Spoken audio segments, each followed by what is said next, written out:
শোয়া দিব, কত মায়া।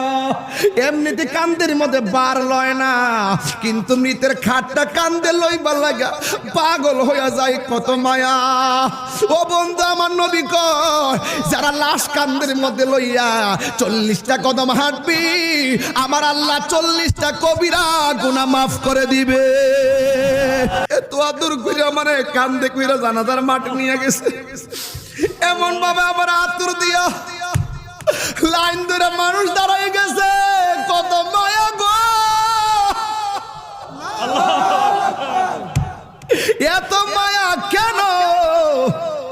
আবার লাশটারে কবরে শোয়াইতে গেলে আস্তে করে হাতে দইরা কবরে মাটিতে নামাই, কত মায়া কেন? ওই যে আমি বলছিলাম, আল্লাহ কয় কুল বিফাদলিল্লাহি ওয়া বিরহমাতিহি, আমি আল্লাহর পক্ষ থেকে তোরা ফজল পাইলে আনন্দ করবি।